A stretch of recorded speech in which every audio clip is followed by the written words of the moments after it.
Good morning everyone. So today's chapter is disease and prevention, and today's topic we are going to study is deficiency disease. So first of all we must know what is a disease.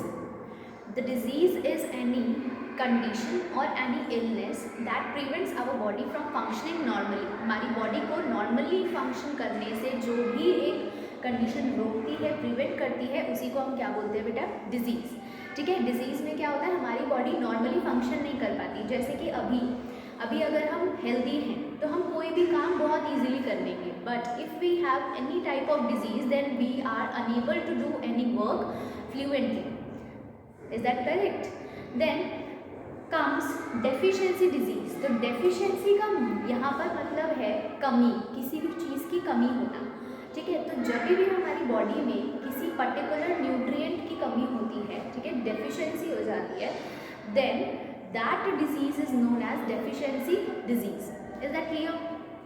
अब होता क्या है कि हमें बोला जाता है कि बेटा हमें वैरायटी ऑफ फूड खाना चाहिए, है ना. आपकी मम्मी भी रोज़ लेकर आती होगी आपके लिए कि वैरायटी ऑफ फूड्स आप खाओ, बट काफ़ियों के नखरे होते कि नहीं मुझे ये नहीं खाना, मुझे वो नहीं खाना. तो होता क्या है, हमारी फिर बॉडी में ना कुछ पर्टिकुलर न्यूट्रिएंट्स की ना कमी हो जाती है. ठीक है, डेफिशिएंसी हो जाती है, जिसकी वजह से हमारी बॉडी में काफ़ी अलग अलग टाइप की डिजीज़ेस होती हैं. ठीक है. तो अब इस टॉपिक में हम उन्हीं कुछ डिजीज़ेस के बारे में पढ़ने जा रहे हैं. ठीक है. So our first disease is night blindness. तो बेटा नाइट ब्लाइंडनेस में क्या होता है कि कोई भी पर्सन है, the person is unable to see in the dim light. Dim light में कोई भी पर्सन जो है वो देखने में असक्षम हो जाता है. हम कह सकते हैं कि उसको डिम लाइट में बिल्कुल भी नहीं दिखता है. ठीक है. That is what night blindness is. तो नाइट ब्लाइंडनेस जो है बेटा विटामिन ए की डेफिशिएंसी से होने वाली बीमारी है. अगर आपकी बॉडी में विटामिन ए की डेफिशिएंसी हो जाती है तो तब हम कह सकते हैं कि नाइट ब्लाइंडनेस आ सकती है. तो to prevent this disease you have to eat some food materials that are rich in vitamin A. आपको विटामिन ए रिच फूड खाना पड़ेगा.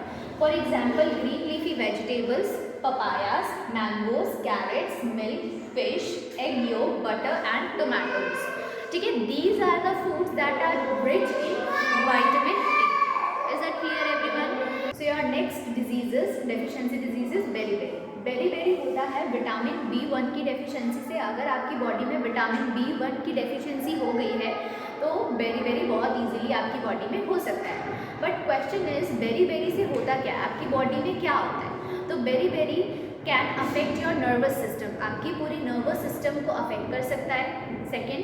सेकेंडली आपकी बॉडी में हार्ट डिजीजेस कॉज कर सकता है. एपेटाइट का लॉस हो सकता है. ठीक है. Loss of appetite and also the loss of weight. ठीक है. एपेटाइट का मतलब है भूख लगने की क्षमता. ठीक है. जो भी भूख जो आपकी लग रही है, डिज़ायर है जो आपका खाने का, वो ख़त्म होते जाता है. जैसे जैसे आपकी लॉस ऑफ एपेटाइट होगी वैसे वैसे आप क्या करोगे, खाना बंद करोगे. जैसे ही खाना बंद कर दिया तो ऑटोमेटिकली आपका जो वेट है वो क्या हो जाएगा, लॉस होना शुरू हो जाएगा. ठीक है. लूज होता रहेगा.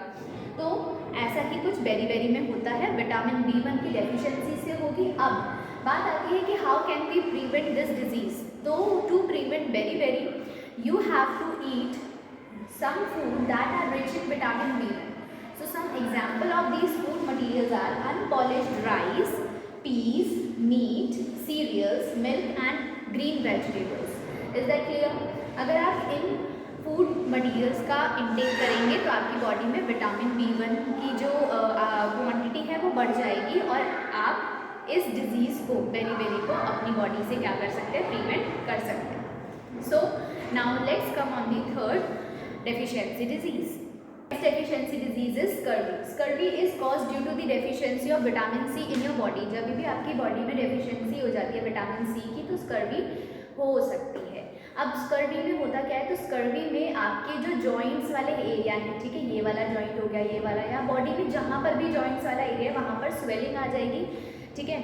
आज क्लास में बच्चा स्वेटिंग से वो कर रहा था, गलती कर रहा था, तो स्वेलिंग आती है बेटा. स्वेलिंग का मतलब होता है सूजन. ठीक है. जॉइंट वाले एरिया में सूजन आनी शुरू हो जाएगी. एंड द सेकेंडली हम कह सकते हैं कि आपके जो गम्स होते हैं, मसूड़े, उसमें से ब्लीडिंग भी शुरू हो जाएगी. तो these are some symptoms of scurvy. ठीक है. अब स्कर्वी जो है विटामिन सी की डेफिशिएंसी से होता है। अगर आप विटामिन सी को अपनी डाइट में ले लेंगे प्रॉपरली तो आप इस डिजीज़ को क्या कर सकते हो, प्रिवेंट कर सकते हो। तो some food materials that are rich in vitamin C are citrus fruits. Citrus fruits का मतलब है जो थोड़े खट्टे फ्रूट्स होते हैं उनको हम बोलते हैं गूसबेरीज, tomatoes, cauliflower, cabbage, spinach and sprouted grains. So these are the food materials that are very rich in vitamin C.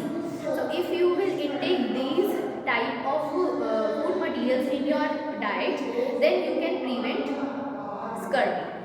Next type of deficiency disease is rickets. अब रिकेट्स में क्या होता है बेटा, आपकी बॉडी में जितने भी बोन्स हैं ना वो ना सॉफ्ट होने शुरू हो जाते हैं, और जैसे ही बॉडी के बोन्स सॉफ्ट हो जाएंगे तो फिर they will be easily breakable. ठीक है, उनको इजीली तोड़ा जा सकता है, टूट सकते हैं वो। अगर आप थोड़ा सा भी गिर जाओगे, ठीक है, इंजरी लग जाएगी तो उससे भी आप बहुत इजीली आपकी बोन्स जो हैं उसमें क्रैक आ सकता है। ठीक है, so this is the cause of rickets. ठीक है, रिकेट्स में ये होता है।